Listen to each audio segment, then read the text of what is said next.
मित्रों नमा संस्कृताय, मैं सुपर संस्कृत गंगा चैनल से एक बार फिर आपका मित्र डी के। मित्रों हम लोग संस्कृत व्याकरण में आज समास के टॉपिक को देखेंगे।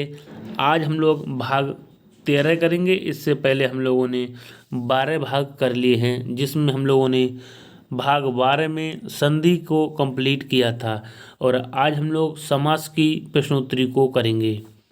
मित्रों हम लोग डेली सामान्य व्याकरण की प्रश्नोत्तरी को करते हैं और आज हमारा टॉपिक है समास। तो चलिए मित्रों देर ना करते हुए हम अपनी प्रश्नोत्तरी को आरंभ करते हैं। तो मित्रों आज का जो हमारा पहला प्रश्न है वो ये है कि जो हमारा समास शब्द है, समास की जो व्युत्पत्ति हुई है वो कैसे हुई है, कौन सी उपसर्ग है, कौन सी धातु है, कौन सा प्रत्यय है। तो मित्रों जो हमारा समास शब्द होता है वो सम प्लस अस प्लस घय इससे मिलकर बनता है। मित्रों यहाँ पर जो सम है वो हमारा उपसर्ग है और जबकि जो अस धातु है और जो हमारा घय है वो आपका प्रत्यय है। तो हमारा जो दूसरा ऑप्शन सही है, सम प्लस अस प्लस घय। मित्रों ये बहुत ही ज़्यादा महत्वपूर्ण है, इसलिए हम इसको जो है अच्छे से तैयार करेंगे और इसको हम भूलेंगे नहीं।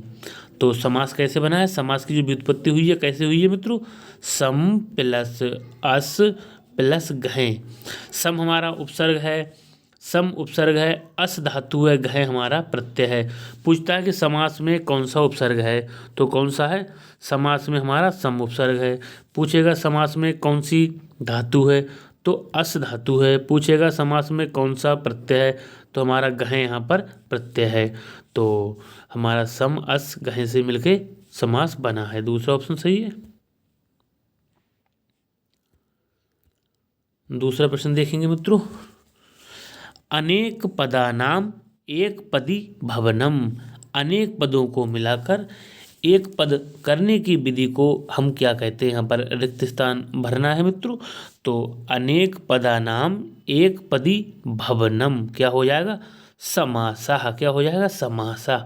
निश्चित रूप से तीसरा ऑप्शन हमारा सही है। और अगला देखते हैं, तीसरा प्रश्न है मित्रों, ये बहुत ही ज़्यादा महत्वपूर्ण प्रश्नोत्तरी है। चाहे आप KBS की तैयारी करते हो या फिर MP टेट या UP टेट या UP TGT GIC ILT grade इत्यादि संस्कृत से संबंधित चाहे किसी भी परीक्षा की तैयारी करते हो मित्रों, ये सभी के लिए बहुत ही ज़्यादा महत्वपूर्ण है। तो तीसरा प्रश्न है, समास की परिभाषा है। भैया समास की क्या परिभाषा है। पहला ऑप्शन है सम सनम समासा, ये सही है मित्रों। दूसरा है एक पदीकरणम, ये भी सही है। तीसरा है अनेक पदानाम एक पदी भवनम। मित्रों तो उपयुक्त तीनों परिभाषाएं समास की हैं। कौन कौन सी है, समसनम समासा, कभी कभी दे देता है समसनम और आगे खाली स्थान, तो हम लिखते हैं समासा। समसनम समासा, एक पदीकरण एक पदीकरणम और अनेक पदानाम एक पदी भवनम, उपयुक्त तीनों परिभाषाएं समास की हैं। अगला देखते हैं, चौथा प्रश्न देखेंगे मित्रों। चौथे में करा कि समास की जो प्रक्रिया है होती है, भैया समास की जो प्रक्रिया है कैसी होती है। जो हमारी संधि की प्रक्रिया होती है मित्रों वो होती है वर्णों का मेल, अर्थात वर्णों के मेल को संधि कहते हैं। जबकि यहाँ पे पूछा गया है कि समास की प्रक्रिया होती है, तो समास की प्रक्रिया मित्रों कैसी होती है। तो जो समास की प्रक्रिया होती है वो दो वर्णों के बीच में होती है, नहीं। दो वाक्यों के बीच में होती है, ये भी नहीं है। एक वर्ण और एक पद के बीच में होती है, ये भी नहीं है। तो मित्रों जो समास की प्रक्रिया होती है दो पदों के बीच की होती है, दो पदों के बीच में होती है समास की प्रक्रिया। और दो वर्णों के बीच में क्या होती है, वो संधि की प्रक्रिया होती है। अगला देखेंगे भैया, यहाँ पे कह रहा है कि जो लघु सिद्धांत कौमुदी है उसके अनुसार, मित्रों लघु सिद्धांत कौमुदी के अनुसार समास के कितने भेद बताए हैं, कितने भेद बताए गए हैं। तो जो लघु सिद्धांत कौमुदी है हमारी, उसके अनुसार जो है समास के 5 भेद ही बताए गए हैं। पंचधा समासा, तो लघु सिद्धांत कौमुदी के अनुसार जो है समास के भैया 5 भेद बताए गए हैं। कितने भेद, 5 भेद बताए गए हैं। अगला देखेंगे, 6 का देखते हैं। करा जिसका विग्रह ना हो ऐसा समास कौन सा है। तो कह रहा है जिसका विग्रह ना हो, जिसको हम अलग अलग ना कर सकें, ऐसे समास को क्या कहते हैं। तो भैया वो समास होता है नित्य। नित्य का मतलब जो है वो हमेशा रहता है, अर्थात जिसका जो है विग्रह ना हो, ऐसा समास कौन सा है? तो वो समास है नित्य। क्या है? नित्य। 7 का देखेंगे, परार्थाविधान रूपा वृत्ति ही, पर अर्थ अविधान रूपा वृत्ति ही, ये कितने प्रकार की होती है? तो ये जो होती है वो 5 प्रकार की होती है मित्रों। क्या चीज? पर अर्थ अविधान रूपा जो वृत्ति है वो कितने प्रकार की होती है? 5 प्रकार की होती है। कितने प्रकार की? 5 प्रकार की होती है। तो इसको हम लोग अच्छे से याद करेंगे। नेक्स्ट है मित्रों, यहाँ पर क्या है? सुबंत पद के साथ जो सुबंत पद होते हैं, सुबंत पद के साथ सुबंत पद के समास को क्या कहते हैं? तो सुबंत पद के साथ और सुबंत पद के समास को क्या कहते हैं? सुप सुपा। सुबंत सुबंत के साथ सुबंत पदों क्या कहते हैं? सुप सुपा। क्या कहते हैं? सुप सुपा। अगला है भैया 9 का है, कह रहा है नित्य समास होता है। जो नित्य समास है वो कैसा होता है? अश्वपद विग्रह होता है और विग्रहवान होता है, या स्वपद विग्रह होता है। 9 का देखेंगे तो भैया जो होता है नित्य समास जो होता है वो अश्वपद विग्रह होता है। क्या होता है? अश्वपद विग्रह होता है। पहला सही है ऑप्शन। 10 का देखेंगे मित्रों, 10 में क्या है? समास विग्रह जो होता है, समास विग्रह कितने प्रकार होता है? जो हम समास विग्रह करते हैं मित्रों तो वो कितने प्रकार का होता है? तो मित्रों जो हमारा समास विग्रह होता है वो निश्चित रूप से केवल 2 ही प्रकार का होता है। समास विग्रह कितने प्रकार का होता है? 2 प्रकार का होता है। 11 का देखेंगे, कह रहा है जो भट्टोजी दीक्षित के अनुसार, भट्टोजी दीक्षित के अनुसार समास कितने प्रकार के होते हैं? तो भैया भट्टोजी दीक्षित के अनुसार समास के 5 प्रकार होते हैं। कितने होते हैं? 5 प्रकार। और लौक सिद्धांत कौमुदी के आधार पर समास के भेद बताए गए हैं। कितने? 5। और भट्टोजी दीक्षित जो है, भट्टोजी दीक्षित के अनुसार समास के कितने प्रकार हैं? 4 भेद हैं। दूसरा ऑप्शन सही है मित्रों। कितने भेद हैं? 4। भट्टोजी दीक्षित के अनुसार समास के कितने भेद हैं? 4। अगला है 12 में कह रहा है कि प्रायः पूर्व पद अर्थ की प्रधानता किस समास में होती है? भैया पूर्व पदार्थ की जो प्रधानता होती है प्रायः वो किस समास में होती है? तो पूर्व पदार्थ प्रधानो अव्ययभावः, तो यहाँ पर जो है अव्ययभाव समास में पूर्व पद प्रधान होता है। और यहाँ पर फार्मूला भी दिया हुआ है, पूर्व पदार्थ प्रधानो अव्ययभावः।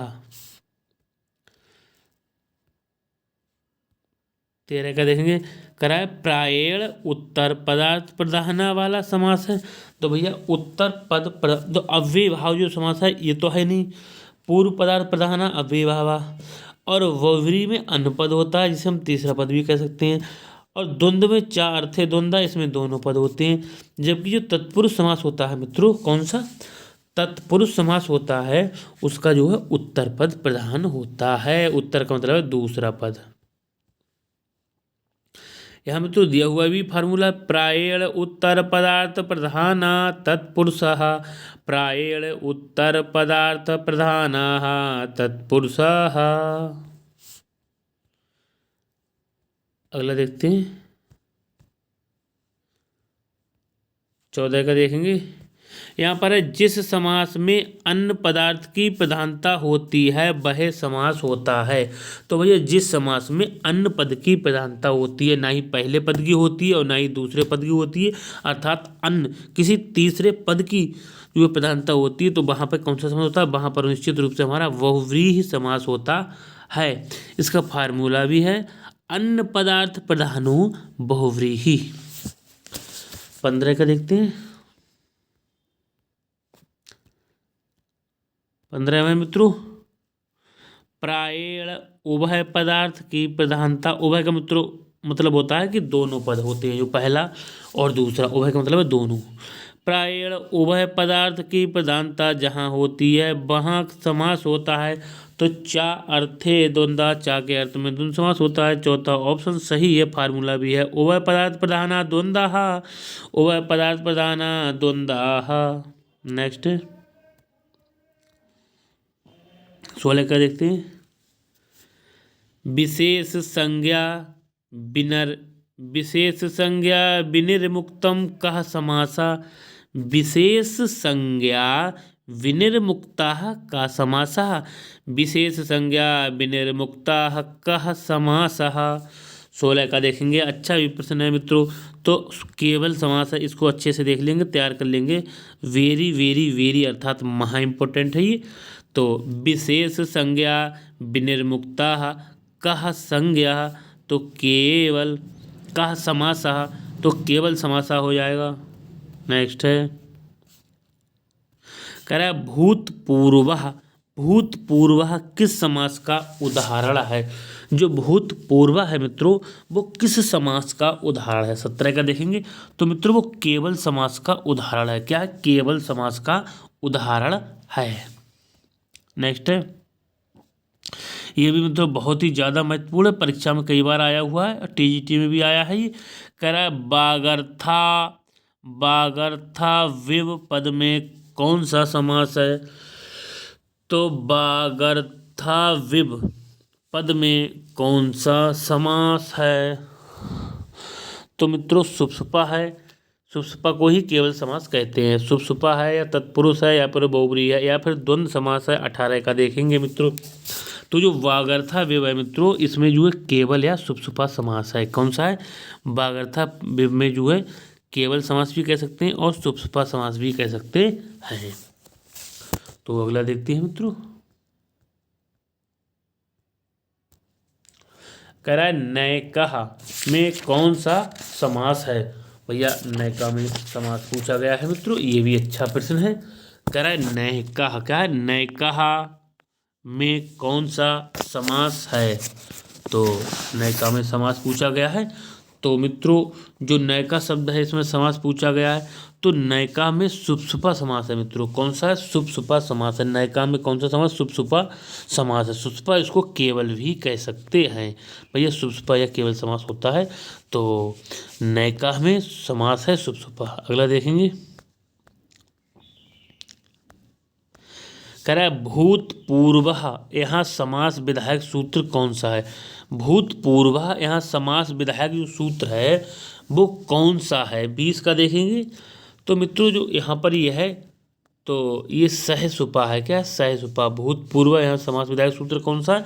तो सहसुपा है। क्या? सहसुपा। और अगला है मित्रों पूर्व पदार्थ प्रधानो हो। यहाँ खाली क्या आएगा? अव्ययी भावः। तो 21 का निश्चित रूप से हमारा चौथा ऑप्शन सही है। पूर्व पदार्थ प्रधानः अव्ययी भावः। और 22 का देखते हैं। 22 में है पूर्व पद की प्रधानता किस समास में होती है। तो अव्ययी भाव समास होती है। पूर्व पदार्थ प्रधानो अव्ययी भावः। मित्रों 23 का देखेंगे। करा अनव्ययम अव्यय संपद्यते इति और रिक्त स्थान की पूर्ति करें। तो 23 का देखेंगे मित्रों। तो हमारा यहाँ पर क्या आ जाएगा? अनव्ययम अव्यय संपद्यते इति अव्ययीभावः आ जाएगा। भैया 23 का जो तीसरा ऑप्शन सही है। कौन सा सही है? 23 का जो है वो हमारा तीसरा ऑप्शन सही है। अव्ययीभावः। अनव्ययम अव्यय संपद्यते इति अव्ययीभावः। 24 का देखेंगे। 24 में है कि जो शब्द समास के पूर्व तो अव्यय ना हो। जो शब्द समास के पूर्व तो अव्यय ना हो। समास के जो पहले आएंगे तो अव्यय नहीं होंगे किंतु समास होने पर जो है अव्यय हो जाता है। वह कौन सा समास होता है? 24 में देखेंगे तो भैया वो निश्चित रूप से अव्ययी भाव समास होता है। जहाँ अव्यय की बात आएगी मित्रों तो वहाँ अव्ययी भाव समास होगा। नेक्स्ट है मित्रों अव्ययी भाव समास का जो फल क्या है। भैया अव्यय संज्ञा है, प्रातिपदिक संज्ञा है और सुप लुक है या सुप प्रत्ययों की प्राप्ति है। 25 का देखेंगे। तो मित्रों यहाँ पर जो है अव्यय संज्ञा है। क्या है? अव्ययी भाव समास का जो फल क्या है? अव्यय संज्ञा। 26 का देखेंगे। कह रहा है नित्य नपुंसक लिंग एक वचन में समास होता है। बहुत ही अच्छा प्रश्न है 26 का मित्रों। इसके सामने लिख लेंगे हम वेरी वेरी वेरी, अर्थात महा इम्पोर्टेंट है ये। बहुत ही ज़्यादा इंपॉर्टेंट सवाल है 26वां मित्रों, इसको हम अच्छे से देखेंगे। पूछा क्या गया है, कह रहा है नित्य जो नपुंसक लिंग एकवचन होता है, नित्य नपुंसक लिंग एकवचन में समास होता है तो वो अव्यय भाव ही होता है। एक वचन है और नपुंसक लिंग है। 27 में कह रहा है अव्यय भाव समास में पद के अंत में लिंग कौन सा होता है। जो अव्यय भाव समास होता है उसमें अव्यय भाव समास में पद के जो अंत में लिंग होता है वो कौन सा होता है, तो अभी हमने पढ़ भी लिया है। तो निश्चित रूप से अव्यय भाव समास में जो है जो लिंग होता है वो नपुंसक लिंग होता है और जो है एक वचन। अगला है भैया, यहाँ पर है को नाम समासः नित्यम नपुंसक लिंगम धारयति। 28 का देखेंगे तो को नाम तो अव्यय भावः नाम समासः नित्यम नपुंसक लिंगम धारयति। अव्यय भाव यार, जहाँ नित्य नपुंसक लिंग की बात आएगी तो अव्यय भाव समास हो जाएगा। 30 का है अव्यय भाव समास करने वाला जो सूत्र है कौन सा है। भैया अव्यय भाव समास करने वाला यहाँ पर सूत्र पूछा गया है। क्या पूछा गया है, अव्यय भाव समास जो है करने वाला सूत्र पूछा गया है मित्रों। तो हमारे दूसरा ऑप्शन सही है, अव्ययम विभक्ति समीप समृद्धि व्यद्धि अर्थाभाव। आगे और भी है, डॉट डॉट करके दिया हुआ है मित्रों। तो निश्चित रूप से हमारा दूसरा ऑप्शन सही है। अव्यय भाव समास करने वाला सूत्र है, इन अर्थों के योग में अव्यय भाव समास जो है होता है। 30 का है अधिहरि का जो समास विग्रह होगा वो क्या होगा। 30 का देखेंगे, ये भी अच्छा है, तो इसका हो जाएगा हरौ इति। अधिहरि का हो जाए हरौ इति। 31 में है, कह रहा है अव्यय भाव समास का जो उदाहरण है वो कौन सा नहीं है। भैया अव्यय भाव समास का उदाहरण कौन सा नहीं है ये पूछा गया है। तो 31 का देखेंगे हम लोग मित्रों। तो 31 में हम लोग देखेंगे कि कौन सा अव्यय भाव समास का जो है वो उदाहरण नहीं है।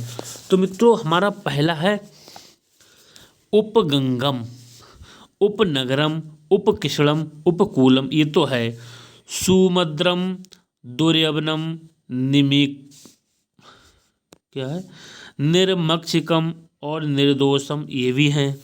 अहिहिमम, अतिनिद्रम, अतिशीतम, अतिहिमम, अतिनिद्रम, अतिशीतम ये भी हैं।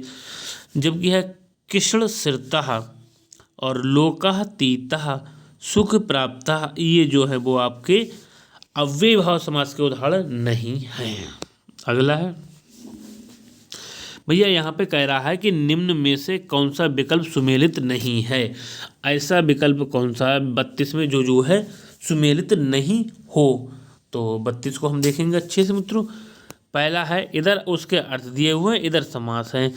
उपकिशणम समीप में सही है। अधिहरि विभक्ति ये भी सही है। सुमद्रम समृद्धि, निर्मक्षिकम अर्थाभाव, अतिहिमम अत्यय, अनुविष्णु योग्यता। तो यहाँ पर जो है मित्रों कौन सा मिला हुआ नहीं है। तो यहाँ पर जो है निश्चित रूप से जो 32 है उसमें जो लास्ट है कि अनुविष्णु, इसका योग्यता जो है वो मिला हुआ नहीं है, बाकी सभी जो है मिले सुमेलित हैं। नेक्स्ट है मित्रों, कराए जो सुमेलित नहीं हैं उनका चुनाव करें। जो सुमेलित नहीं है उनका चुनाव हमें करना है। भैया देखो तो पहला है अनुरूपम, रूपस्य योगम, प्रत्येकम, एकम एकम प्रतीयता, शक्ति शक्ति मनित क्रम, सहारी हरे सादृश्यम, सचक्रम चक्रेण योग पद, ससखी बराबर सादृश्यम सखी, ससखी बराबर सादृश्यम सखी। तो यही हमारा जो है मिलान सही नहीं है। 33 का लास्ट ऑप्शन सही है। अगला देखेंगे मित्रों। 34 में है, कह रहा है अव्यय भाव समास का उदाहरण है कौन सा। अव्यय भाव समास का उदाहरण है पहला यथाशक्ति, दूसरा है अधिगोपम, तीसरा है सछत्रम। 34 में हम लोग डी देखेंगे, चौथा ऑप्शन सही है, उपयुक्त सभी हो जाएगा। अधिगोपम, यथाशक्ति, सहस्त्रम।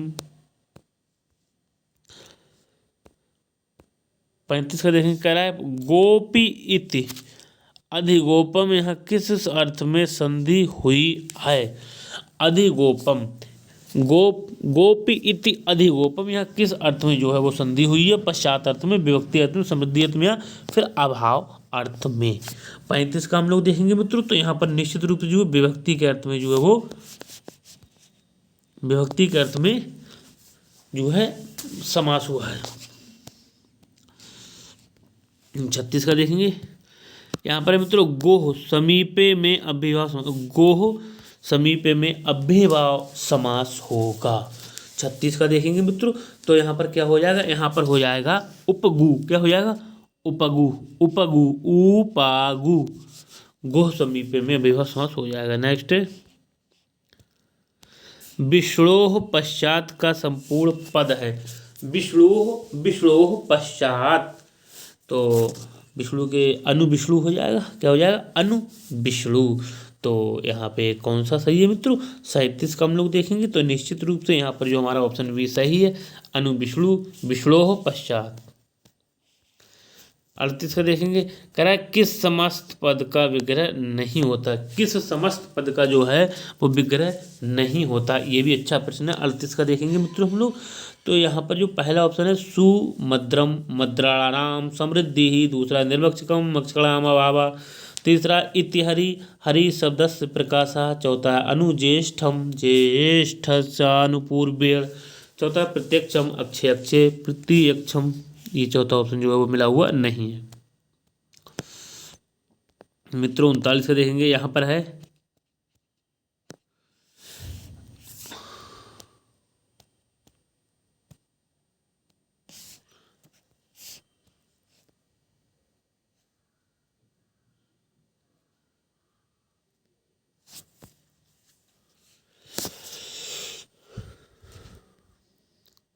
तो मित्रों हम लोग 39 का देखेंगे, यहाँ पर कह रहा है कि उपराजम में समासांत प्रत्यय कौन सा? बहुत ही अच्छा प्रश्न है 39 का मित्रों, हम लोग देखेंगे। कह रहा है उपराजम में है, कह रहा समासांत प्रत्यय कौन सा है? तो मित्रों उपराजम में जो समासांत प्रत्यय पूछा गया है, तो निश्चित रूप से यहाँ पर जो है टच प्रत्यय का प्रयोग किया गया है। टच प्रत्यय का प्रयोग किया गया है। 40 का देखेंगे, कह रहा है अव्ययभाव समास का जो टच प्रत्यांत उदाहरण है भैया क्या है? तो इसका जो अव्ययभाव समास का जो टच प्रत्यांत उदाहरण है वो पूछा गया कि कौन सा है? तो मित्रों जो पहला तो है हमारा उपसर्दम, ये तो है, दूसरा उपराजम, ये भी उपचरमम। तो उपरोक्त तीनों उदाहरण जो हैं वो अव्ययभाव का जो टच प्रत्यांत के उदाहरण हैं। अगला है, कह रहा है राज्ञः समीपम, राज्ञः समीपम, राजा के समीप, उपराजम, किस? राज्ञः समीपम बराबर उपराजम किस समास का उदाहरण है? तो मित्रों जो 41 का है ऑप्शन वो पहला ही सही है, अव्ययभाव का उदाहरण है। किसका है? अव्ययभाव का उदाहरण है, पहला सही है। और अगला देखेंगे, ये भी बहुत ही ज़्यादा महत्वपूर्ण है मित्रों। 42 में दे रहा है, कह रहा है कि नदीभिष सूत्र का जो उदाहरण है वो कौन सा है? तो हम लोग 42 का देखेंगे, ये भी अच्छा ही प्रश्न है मित्रों। पहला है द्वियुम्नम और पंचगंगम, ये दोनों सही हैं। सप्तगंगम सप्तनर्दम, ये भी सही हैं। और सप्तकविरम, सप्तकवि उपरोक्त सभी ये सही है। 43 का देखेंगे, कह रहा है कि समस्त पद का जो विग्रह सही नहीं है। भैया समस्त पद का जो विग्रह है वो किसमें सही है? सही नहीं है। तो पहला है पंचानाम गंगानाम समाहारा पंचगंगम, दूसरा है द्वयो यमुनयो समाहारा द्वयुम्नम, सप्तानाम नर्मदानाम समाहारा सप्त नर्मदम, और चौथा है विपासाम विपासदम अनुप्रावी प्रति विपासम। तो मित्रों 43 है, इसका अंतिम प्रश्न ही ऑप्शन सही है क्योंकि इसका मिलान सही नहीं है। 44 का देखेंगे, यहाँ पर कह रहा है कि नदीवाची पदों का जो नदीवाची पद है उसका नदीवाची जो पदों का संख्यावाची पदों के साथ समास होने पर होता है, क्या होगा? 44 में हम लोग देखेंगे तो अव्ययभाव समास ही होगा भैया। क्या होगा? अव्ययभाव समास होगा। नेक्स्ट है 45 का, जिस समास में उत्तर पद की प्रधानता होती है वह समास है। भैया जिसमें उत्तर पद की प्रधानता होती है वह समास कौन सा? वह समास तत् तत्पुरुष है। 46 का देखेंगे, क्या तत्पुरुष समास करने वाला सूत्र नहीं है। तत्पुरुष समास करने वाला जो सूत्र है वो नहीं है। 46 में देखेंगे मित्रों, क्या तत्पुरुष समास करने वाला सूत्र है वो कौन सा नहीं है। 46 का हम लोग देखेंगे तो पहला ऑप्शन है द्वितीयाश्रित अतीत पतितगत अत्यस्त प्राप्त आपन्न है। दूसरा तृतीय तत्कृतार्थेन गुणवचनेन। तीसरा है कर्तकरण कृता बहुलम। तो ये मतलब उपयुक्त तीनों सही है। कह रहा है तत्पुरुष समास करने वाला सूत्र कौन सा नहीं है, तो वो आपका अनेकम अन्य पदार्थे से होगा। नेक्स्ट है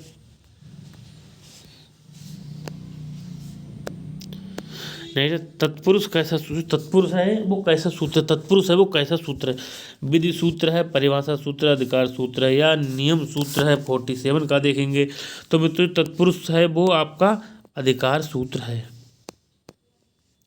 48 का देखेंगे, क्या तत्पुरुष समास के मुख्यतः भेद हैं। तत्पुरुष समास के मुख्यतः कितने भेद हैं। 48 का देखेंगे तो तत्पुरुष समास के मित्रों निश्चित रूप से कौन से हैं। तत्पुरुष समास के मुख्य भेद हैं वो हैं दो। कितने, दो तत्पुरुष समास। नेक्स्ट है व्यधिकरण तत्पुरुष समास के भेदों की संख्या कितनी है। व्यधिकरण तत्पुरुष समास के भेदों की संख्या कितनी है। 49 का देखेंगे। 49 का देखेंगे कौन सा सही है। तो मित्रों इसमें जो 49 है इसका जो राइट आंसर है वो दूसरा सही है। कौन सा, 6। व्यधिकरण तत्पुरुष समास के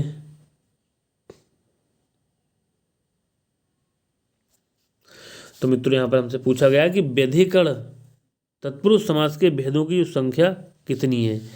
व्यधिकरण तत्पुरुष समास के भेदों की संख्या पूछी गई है मित्रों 49 में। तो हम आपको बता चुके हैं इसमें जो है 6 हैं। क्या है, 6 है। इसको अच्छे से देखेंगे। अगला देखेंगे मित्रों इसी के साथ। मित्रों आज का हम लोग सेकेंड लास्ट प्रश्न देखते हैं। क्या तत्पुरुष समास के उपभेदों में किसकी गणना नहीं होती। तत्पुरुष समास के उपभेदों में किसकी गणना नहीं होती है। 50 का देखेंगे मित्रों हम लोग तो पहला है नई तत्पुरुष, ये है प्रादि तत्पुरुष, ये भी है उपपद तत्पुरुष, ये भी है, जबकि सुपा तत्पुरुष नहीं है। कितनी है अभी, 55। तो 51 का देखेंगे तो 2-3 और हैं, इनको भी देख लेते हैं। 51 में तत्पुरुष का जो उदाहरण है वो कौन सा नहीं है। भैया तत्पुरुष का उदाहरण कौन सा नहीं है। 51 में हम लोग देखेंगे तत्पुरुष का कौन सा उदाहरण नहीं है। तो पहला है कृष्ण सिरता और सरलागता लोकगीता, भयापन्ना सुख प्राप्त अध्वारूढ़ा, कूपपतिता जीवन प्राप्त सुखापन्नम और माता पितरो पाणिपादम अहिनुकुलम, ये नहीं है तत्पुरुष समास के उदाहरण।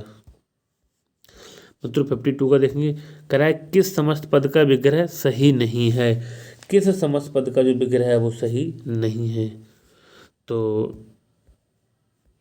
पहला है हमारा संकुला खंडा, तो संकुलया खंडा। दूसरा है धान्येन अर्थः धान्यार्थः, हरणः त्राता हरित्रातः, नखान भिन्नः नख भिन्नः, नखय निर्भिन्ना नख निर्भिन्ना और बाण है विद्या, तो बाण विद्या। पूछा गया है किस समस्त पद का जो विग्रह है भैया वो सही नहीं है।